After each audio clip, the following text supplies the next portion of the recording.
नमस्कार मित्रों। आज मैं आपको एक कहानी सुनाने जा रही हूँ जिसका शीर्षक है दो कलाकार। तो आइए कहानी शुरू करते हैं। ए रोनी, उठ!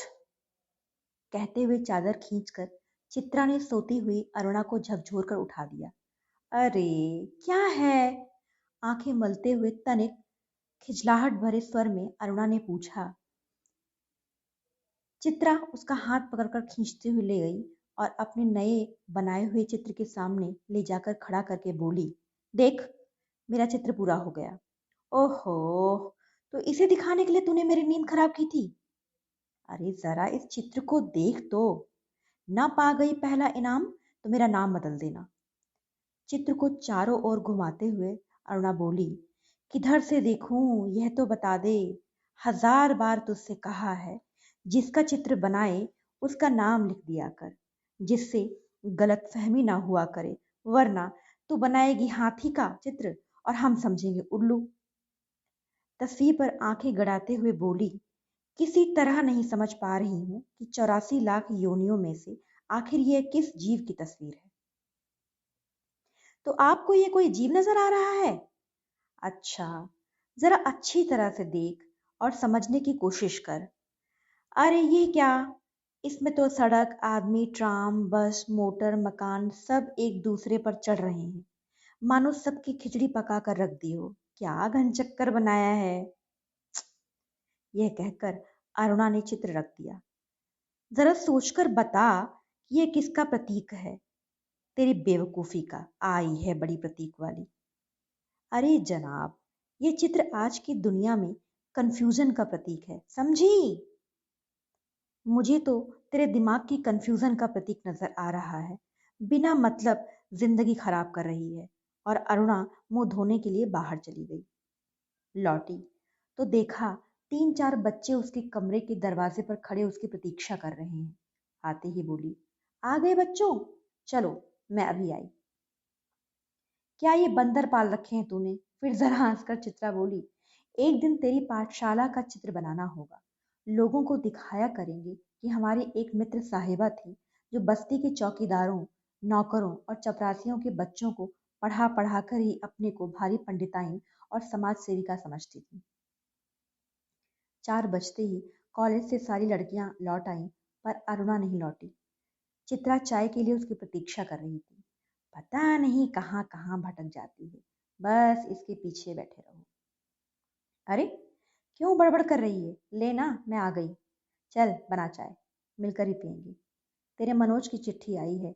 अरुणा लिफाफा फाड़कर पत्र पढ़ने लगी। जब उसका पत्र समाप्त हो गया तो चाय पीते पीते चित्रा बोली, आज पिताजी का भी पत्र आया है। लिखा है, जैसे ही यह कोर्स समाप्त हो जाए मैं विदेश जा सकती हूँ। मैं तो जानती थी पिताजी कभी भी मना नहीं करेंगे। हाँ भाई, धनी पिता की इकलौती बिटिया जो ठहरी। तेरी इच्छा कभी टाली जा सकती है भला? पर सच कहती हूँ, मुझे तो सारी कला इतनी निरर्थक लगती है, इतनी बेमतलब लगती है कि मैं बता नहीं सकती। किस काम की ऐसी कला जो आदमी को आदमी ही ना रहने दे? अरुणा आवेश में बोली। तो तू मुझे आदमी नहीं समझती? क्यों? तुझे दुनिया से कोई मतलब नहीं, दूसरों से कोई मतलब नहीं, बस 24 घंटे अपने रंग और तुलिकाओं में डूबी रहती है। दुनिया में कितनी बड़ी घटना घट जाए, पर यदि उसमें तेरे चित्र के लिए आइडिया नहीं तो तेरे लिए वह घटना कोई महत्व नहीं रखती। हर घड़ी, हर जगह और हर चीज में तू अपने चित्रों के लिए मॉडल खोजा करती है। कागज पर इन निर्जीव चित्रों को बनाने के बजाय दो चार की जिंदगी क्यों नहीं बना देती? तेरे पास सामर्थ्य है, साधन है, वह काम तो तेरे लिए छोड़ दिया है ना। मैं चली जाऊंगी तो जल्दी से सारी दुनिया का कल्याण करने के लिए झंडा लेकर निकल पड़ना। चित्रा हंस पड़ी। 3 दिन से मूसलाधार बारिश हो रही थी। रोज अखबारों में बाढ़ की खबरें आती थीं। बाढ़ पीड़ितों की दशा बिगड़ती जा रही थी और वर्षा थी कि थमने का नाम नहीं लेती थी। अरुणा सारा दिन चंदा इकट्ठा करने में व्यस्त रहती। एक दिन आखिर चित्रा ने कह दिया, तेरे इम्तिहान सिर पर आ रहे हैं, कुछ पढ़ती लिखती है नहीं, सारा दिन बस भटकती रहती है। माता पिता क्या सोचेंगे कि इतना पैसा बेकार ही पानी में बहाया। आज शाम को स्वयंसेवकों का एक दल जा रहा है। प्रिंसिपल से अनुमति ले ली है। मैं भी उनके साथ जा रही हूँ। चित्रा की बात को बिना सुने उसने कहा। शाम को अरुणा चली गई। 15 दिन बाद वह लौटी तो उसकी हालत काफी खस्ता हो रही थी। सूरत ऐसी निकल आई थी मानो 6 महीने से बीमार हो। चित्रा उस समय गुरुदेव के पास गई हुई थी। अरुणा नहा धोकर खा पीकर लेटने लगी। तभी उसकी नजर चित्रा के नए चित्रों की ओर गई। 3 चित्र बना रखे थे। तीनों बाढ़ के चित्र थे। 2 दृश्य वह अपनी आंखों से देखकर आ रही थी। वैसे ही दृश्य यहाँ भी अंकित थे। उसका मन न जाने कैसा कैसा हो गया। शाम को चित्रा लौटी तो अरुणा को देखकर बहुत प्रसन्न हुई। क्यों चित्रा, तेरा जाने का तय हो गया क्या? हाँ, अगले बुध को मैं घर चली जाऊंगी। बस 1 सप्ताह बाद हिंदुस्तान की सीमा के बाहर पहुंच जाऊंगी। उल्लास और उसके स्वर में छलक पड़ रहा था। सच कह रही है तू। तू चली जाएगी चित्रा? 6 साल से साथ रहते रहते ये बात तो मैं भूल ही गई थी कि कभी हम लोगों को अलग भी होना पड़ सकता है। तू चली जाएगी तो मैं कैसे रहूंगी? ओहो।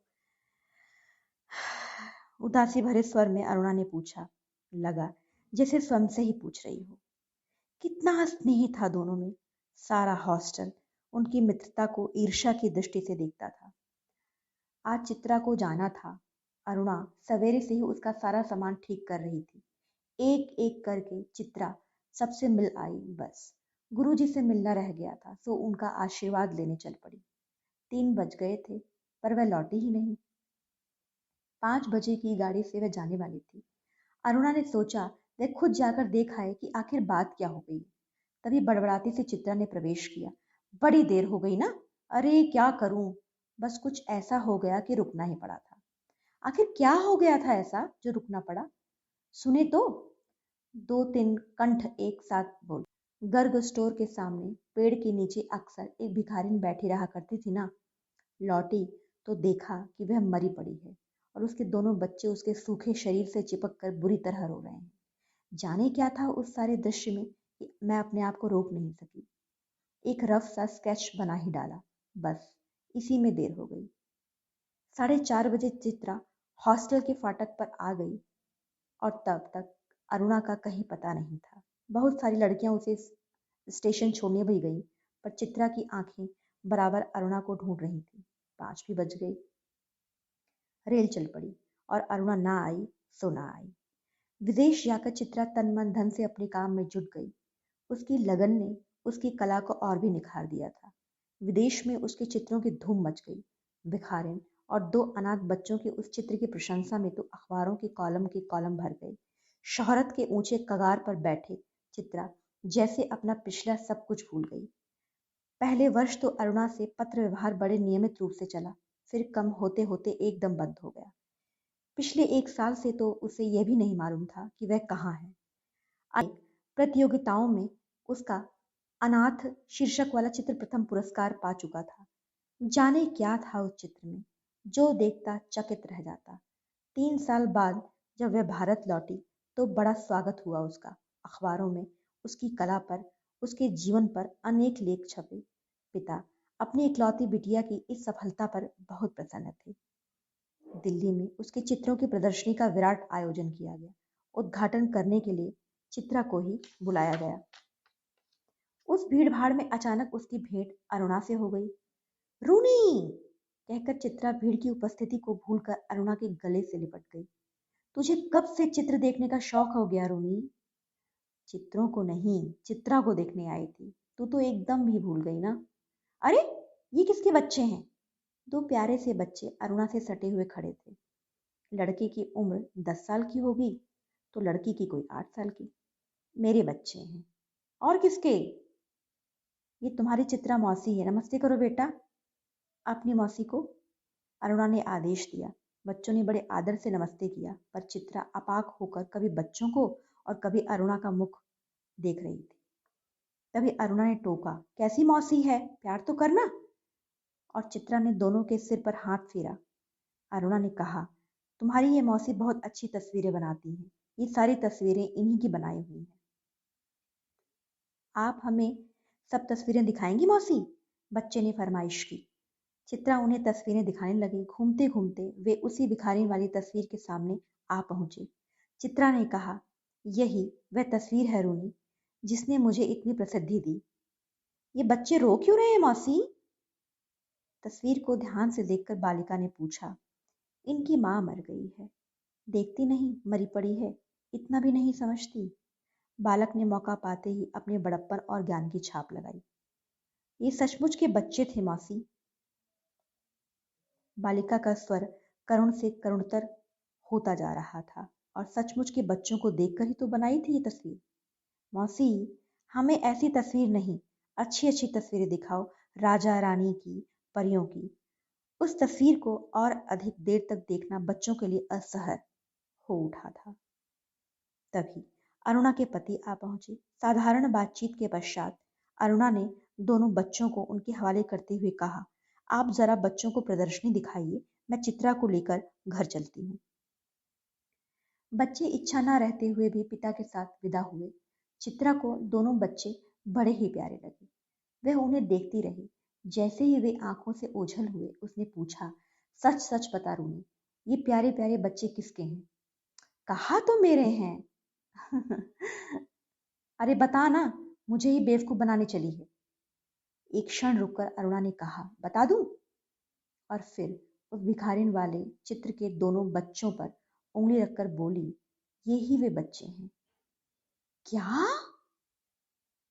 चित्रा की आंखें विस्मय से फैली रह गईं। क्या सोच रही है चित्रा?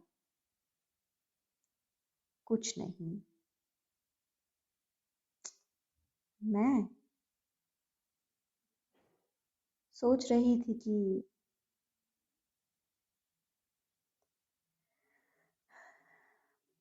पर शब्द शायद उसके विचारों में खो गए।